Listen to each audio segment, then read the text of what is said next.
Ustaz, kisah-kisah tentang kesaktian Wali Songo itu apa benar?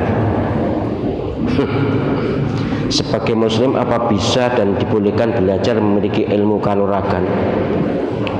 Apa ada lagunya? Nah, ini kan di KSS ya. Oke, pertama, dalam cerita Wali Songo itu yang pasti benar adalah Wali Songo lah yang mendakwahkan Islam di tanah Jawa ini. Itu tidak bisa dipungkiri, itu mutawatir itu. Sing mengingkari ya berarti apa? Ya mau bilang bodoh ya tidak bisa ya. Yang ingkari itu orang yang aneh gitu aja. Yang ingkari Wali Songo berjasa menyebarkan agama Islam ini aneh, dan dia orang manusia yang tidak tahu berterima kasih. Jelas sejarah menceritakan begitu.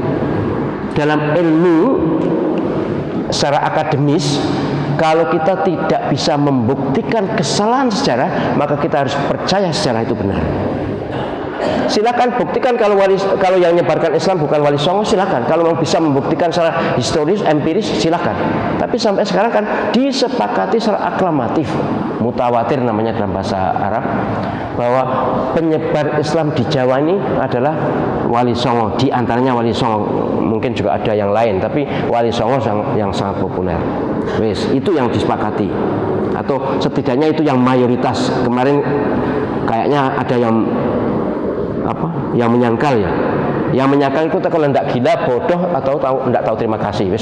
Satu di antara tiga ini yang menyangkal bahwa Islam disebarkan oleh Wali Songo di Jawa ini adalah kalau tidak gila, bodoh, atau orang yang tidak tahu berterima kasih.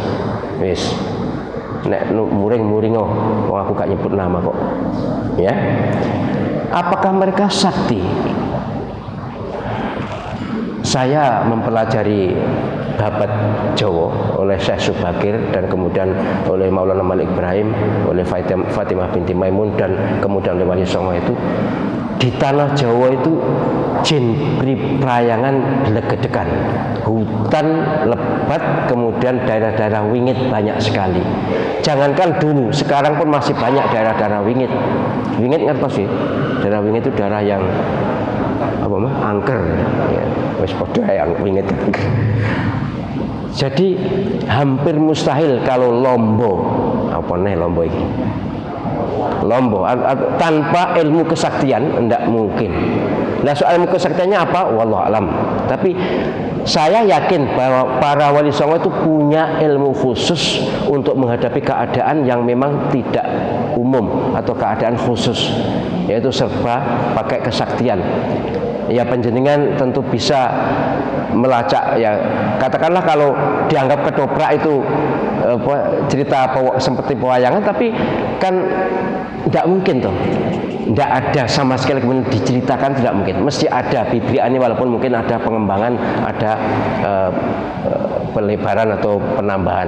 Tapi yang jelas untuk berdakwah melawan keyakinan setempat, kalau tidak sakti tidak mungkin, berat ya. Maka saya berkeyakinan mereka juga sakti, dan nyatanya ilmu kesaktian juga ada.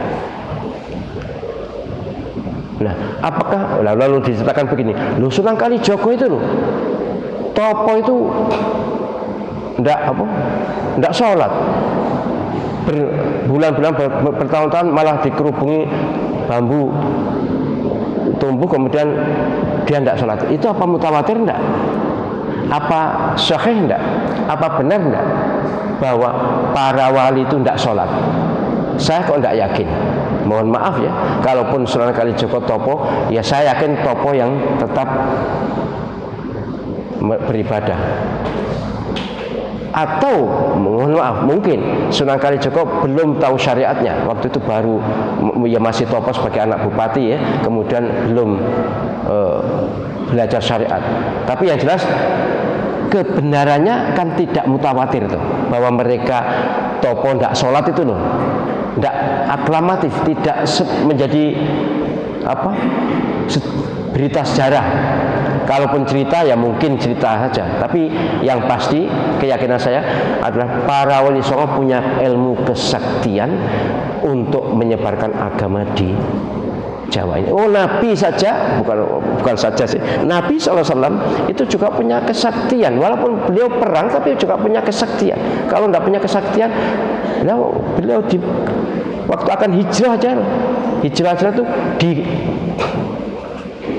dikepung 40 pemuda perkasa 40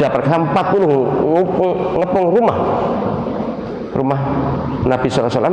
Beliau bersama Sayyidina Ali bisa keluar, apa tidak sakti itu. Nah itu bacaannya waja'alna min baini aydihim saddan wa min khalfihim saddan fa aghshaynahum fahum la yubsirun itu surat Yasin itu. Wah, nek untuk jajal loh. Nek guru ilmu, tapi yang jelas Nabi SAW dalam keadaan dikepung itu bisa keluar tuh sakti loh. Kemudian dikejar ke Gua Thur juga tidak diketahui, juga sakti.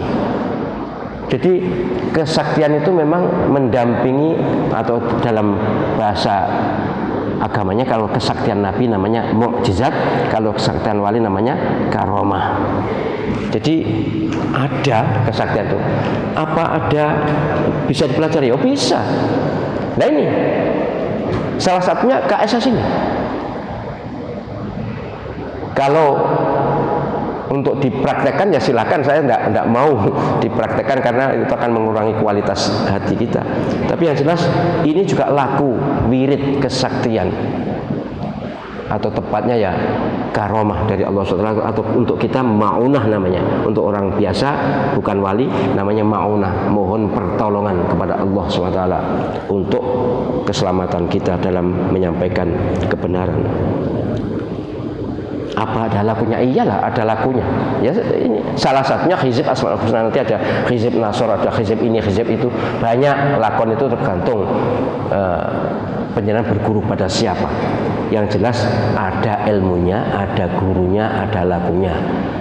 Hanya yang kita tekankan di KSS ini semuanya harus bersumber dari Nabi Sallallahu Alaihi Wasallam. Tidak boleh ngarang sendiri, tidak boleh membuat sendiri.